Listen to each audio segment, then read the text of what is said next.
Suburbs have been the center of discussion in a lot of urban planning circles. They have downsides, they have upsides. Some like them, some don't. Some want them overhauled, some want realistic changes. Some suburbs are laid out terribly, some not so bad. I could keep going, but I think you guys get what I'm trying to say. That discussions around suburbs and their design in the real world aren't a very black and white problem to a lot of people, including me. But you can count on Reddit making this a black and white issue. Seems like Redditors can turn any subject into an annoying personality trait and further dumb down discussions to the levels of cavemen. Like, if Grok think this long look pretty, me Uktar club you with downvote. And lo and behold, Redditors have done it once again with r/suburbanhell. This subreddit is about suburbs, how bad they are, how ugly they are, and solutions against them, not looking for a debate. If you took a wild guess that most of the users of the self-admitted echo chamber take disliking suburbs to the next level,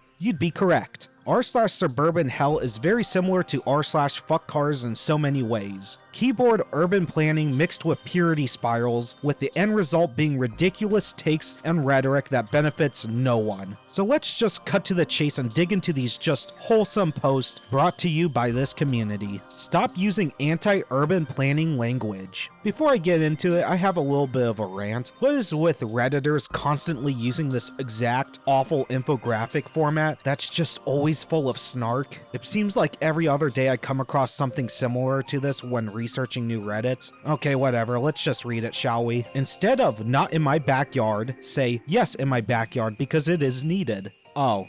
This isn't even a graphic about changing your language. This is just meant to change your opinion to fit the Redditor's point of view. It's not even trying to be covert. This is one of the crappiest attempts of manipulation I've seen on Reddit. Why are suburbs so white? I've always wondered why suburbs are so predominantly white. Well, I discovered a very useful quote related to it. The result of all racial crossing is therefore, in brief, always the following. A. Lowering the level of the higher race. B. Physical and intellectual regression and hence the beginning of a slowly but surely progressing sickness. Adolf.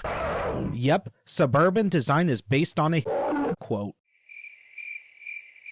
How haven't Redditors got the memo yet on how they're mocked relentlessly for overusing this extreme and frankly lazy argument point? A quick Google search could honestly give you a better take that relates to your side of the aisle. But no, let's go with "evil man drinks water for 500 Alex." The more I think about it, the more I think suburbs were made by a Captain Planet villain. Here's a challenge to some of you Redditors watching this video. Try not to reference fiction in your arguments constantly. It makes your arguments look weak from an outsider looking in. But anyway, they seem like they were deliberately designed to be as environmentally destructive as possible. I mean, I can say the same thing about large cities too.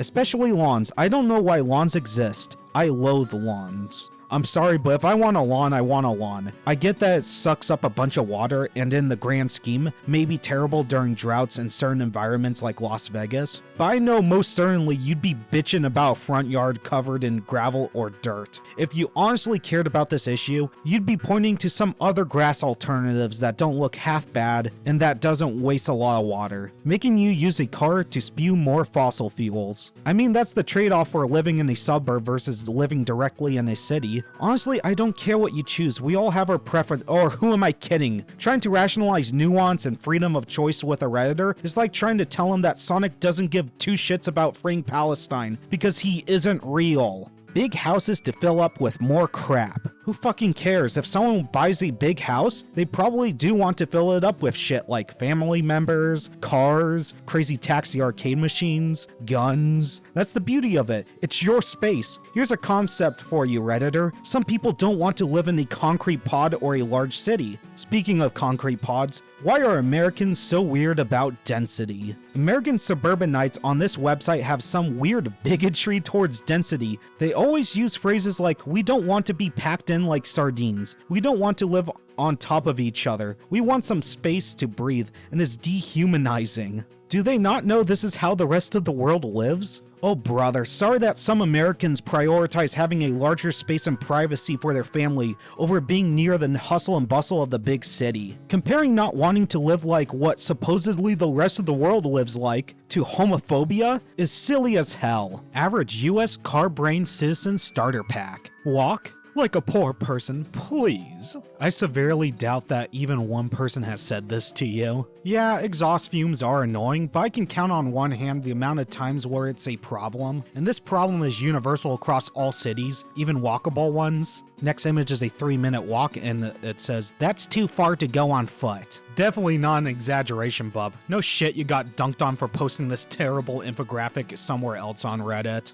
This meme then shows off a no bicycle riding sign, but the amount of actual legal places you can bike are actually high in the United States. It's treated as just another vehicle on the road in most states, with the only places that outright restrict bicycles are interstates for obvious reasons, and shopping districts, but that's just a private property issue. I would actually like to see a bike trail alongside all interstates and highways, just like in my neck of the woods, but the only way for that to really happen is if there is enough demand in the area. And the problem with that is, in order to create demand, a common solution most Redditors and urban planners bring up is just to restrict cars in one way or another, which in my opinion is dumb. So this whole bike infrastructure problem is a bit of a mess to sort through in a lot of cases, but I don't think this Redditor was thinking this deeply when he posted this shitty meme. The meme then shows off a gridlock. Driving is fun. Love these things. My big problem with this is you can love driving and hate massive interchanges and gridlock. Redditors don't realize that these opinions can coexist, but they wouldn't know that because they're in an echo chamber. Last thing they show off in this meme is them making fun of people who drive gigantic trucks for one reason or another, and sedans. On a base level, I get why they don't like gigantic trucks, but to hate the standard sedan? Overall, I bet whomever you show this meme to will totally change his or her mind and not push them away from discussing urban planning with midwits like you. Is there such thing as a suburban fatigue syndrome? My husband and I are increasingly frustrated with suburban life. Crime, vehicle thefts, break-ins, dog owners who let their dogs crap on your lawn, general unfriendliness, etc. Could suburban fatigue syndrome be a thing? It doesn't take a toddler to tell you that crime and general unfriendliness also exist in dense urban areas, arguably even worse with a lot of cities in North America. You're honestly better off living a rural life if these are serious concerns in your area. Walkability? Density?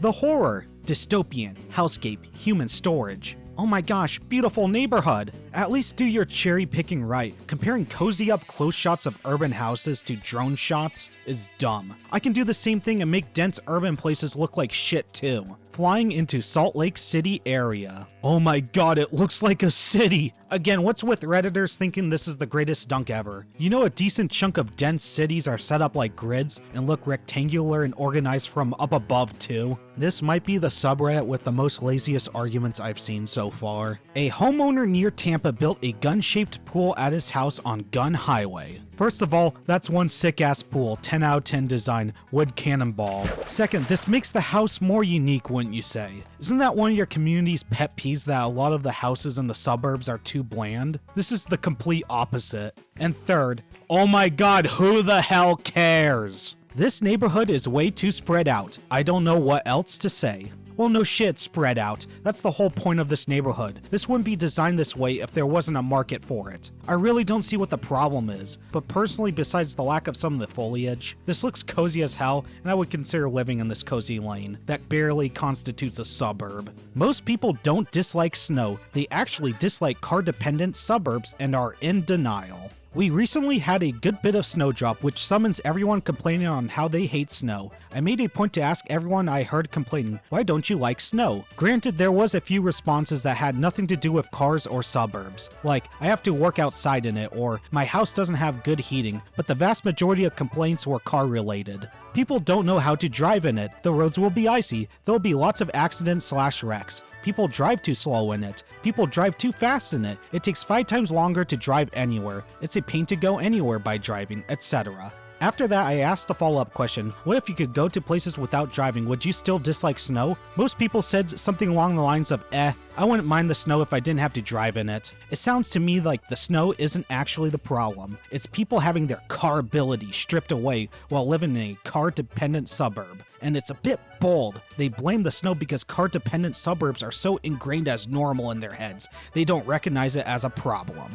It's not car or suburban brained to dislike driving on ice while still disliking the alternatives. You know moderate winter conditions are still troublesome to people walking, bike riding, or whatever? I don't ride my e-bike in the winter because it's even more dangerous than driving in my area. And that's even including all the new infrastructure for bikes in my area. None of that matters if your bike can't even grip the asphalt. Oh, but we just need to redesign a lot of suburbs to further improve safety in the winter and other modes of transportation. Fantastic idea. Can't wait to have these improvements 30 plus years down the road. Until then, I'm taking my heated car, because currently, it's the safest option, and maybe it's the option I prefer and other people prefer in the suburbs. Let's be real, suburban downtowns are pretty depressing, aren't they? When someone says let's go downtown in the suburbs, expectation, reality. That's a strip mall, not a general downtown area. Even urban cities have these too.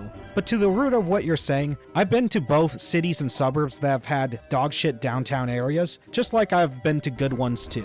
I think in some ways it's more egregious that a big city has a terrible downtown, because downtowns tend to show off the personality and culture of the city well. But why does this have to be a suburb versus city debate? Why can't we all just agree that it would be cool to see more downtowns in general? Oh yeah, because that would probably make suburbs a more enticing option to home buyers, and we can't have that, can we?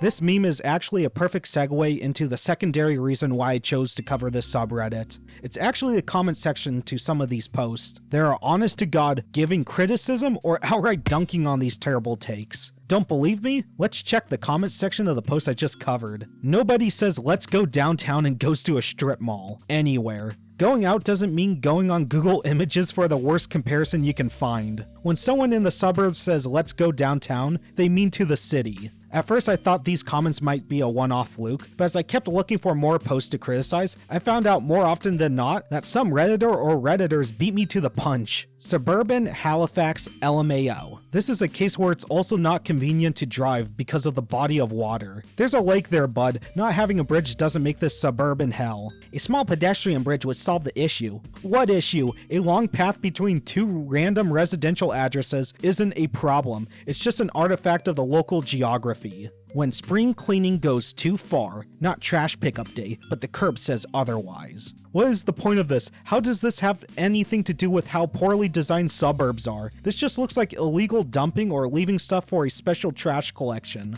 This pic has been used on hundreds of websites. It's a stock photo. Why post it? This isn't a suburb problem. This happens in cities and rural areas too. One of the biggest regrets is moving to this hellscape. No one needs houses like this.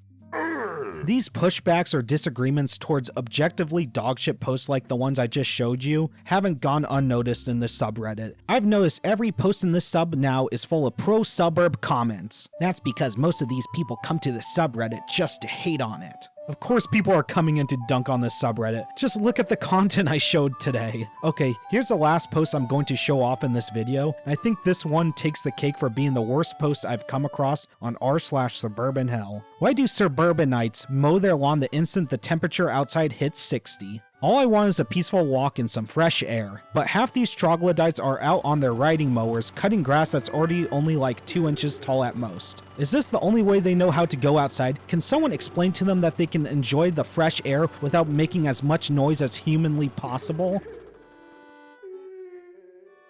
It's odd that you are so upset about something so incredibly trivial. Honestly, he summed up the subreddit pretty well. Everything on here is just trivial grievances towards suburbs, magnified to ridiculous proportions, even more so than r/fuckcars. Although as a whole, r/suburbanhell is a lot more tolerable than most subreddits I've covered, based solely on the fact that the mods on the subreddit just seem to not care whatsoever and allow dissenting opinions and critiques. Don't get me wrong, this is an awful subreddit, but it's a unique awful that you can't help but laugh at. Thank you for tuning in, and until next time, this is Wubba Bubba signing off again.